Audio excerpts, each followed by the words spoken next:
the this equation here no, is from the critical section. Okay, critical section na so therefore, whatever S or spacing that we can determine from here will be the spacing at the critical section of our beam. So, kung may ipakita no, at the critical section. Okay. So, what is that? So, for S, we have S is equals to, this is the area of your stirrup. Okay? And then this one is the yield strength of your. So S is equals to AB FYB divided by your BS. Now take note that this is in newtons per square millimeter. Kini na millimeter, kini na square millimeter. So you have to convert this into newtons, not to be consistent sa inyong FY. Okay? So what's area of our stirrup? Area of the stirrup is pi over 4 m squared. No? Kay 10 mm ano.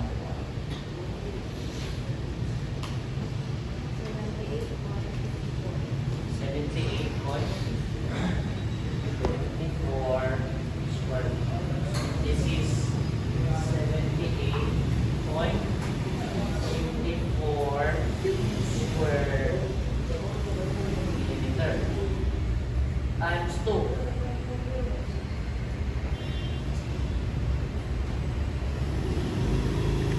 Times 2.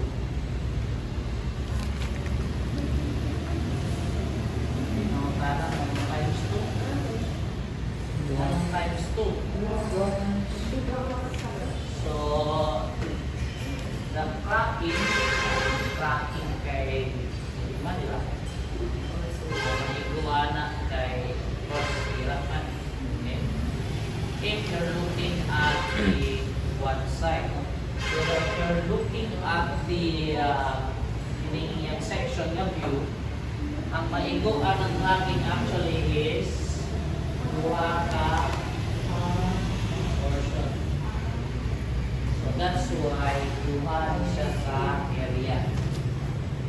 Duha din siya. Okay.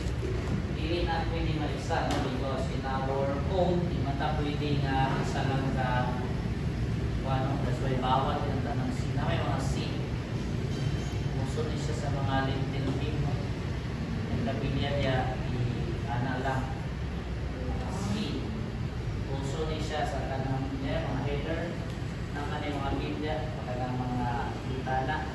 So allowed na siya, hindi pa na siya structural nga component, na siya basically as a pillar. Pero if structural component na siya, prior to beam, so always sila nakatuyo. At least sa Pinas, tuyo Pinas siya. In other countries, allow na sila na lugar ni main Mars. That's why magtanong ng mga libro, you will see na nakaanak na. So, walaw na sila nito. Sa ato, hindi mo. Okay, that's why, in terms of design standard, construction standards, mas pagi ng Pinas ba? Mas kada siya ang standards. I-close ko na siya because we're located in earthquake-prone region. So anyway, duwa na siya ka-area. So there are times na complicated kayo ang design sa inyo. Okay? Tantaya lang. Total. Yeah. Sa katuyo. Hindi ko na utangan pag na siya o additional na stirrup. Inner stirrup or inner tiles. In that case, ang maigo sa inyong shear natin or sa inyong crack is upat ka po.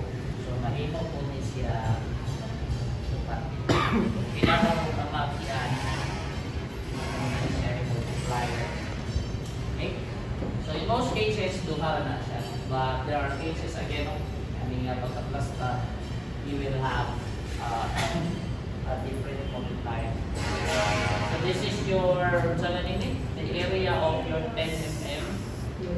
And then you have your Fy, which is 270 times D, which is 437.5 divided by 154 55 times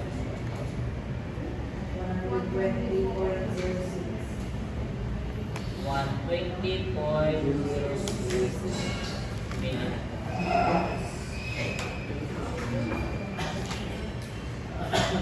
That's your spacing or the maximum spacing at the critical site.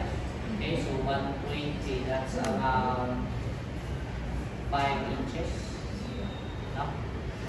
5 inches. Medyo siya outcome. So, may nawal is actual kasi i-reduce pa na into 100 mm. So, i-reduce ni siya, kahit na kung galing balik mo ito ng ES na actual spacing. And then, compute again for the capacity pa. For now, let's just have this 139.5. 120.6. But we need to check for check Ayun, nabutangin o ano, ang moment arm ang 139.5. Kay shear man, di man moment. Butangan ni mo o moment arm ang 62 lang. Tama ba? Provisions. 139.5 plus ay 139.5 minus 62. Provision ito may 0.33 sa yung tama.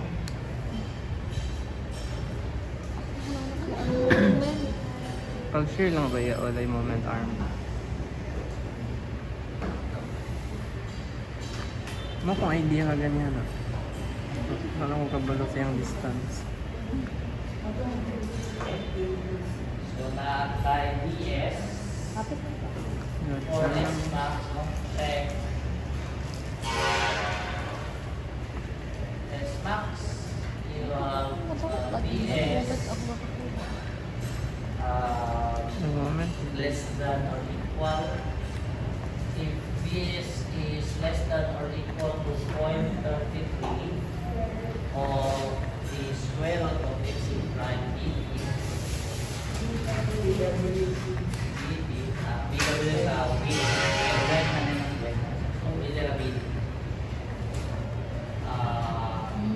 the spacing is d over 2, the lesser of what?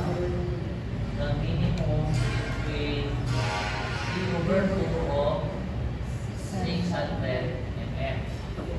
But if PS is greater than 0.33 of your square root of x prime dt, it should be the minimum of d over 4 and 300. Okay, so what is the value now?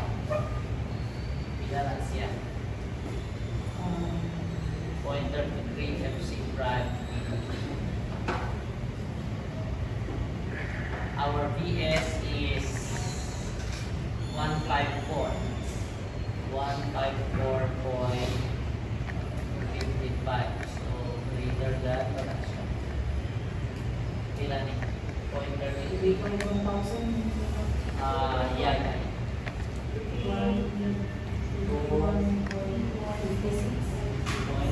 Okay, so less than.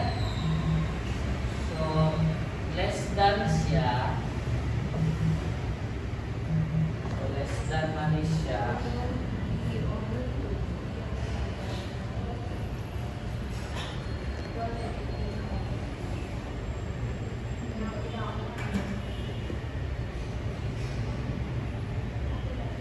Kinig na. So we have d over 2. So the minimum we have 47.5 divided by 2. Bilang.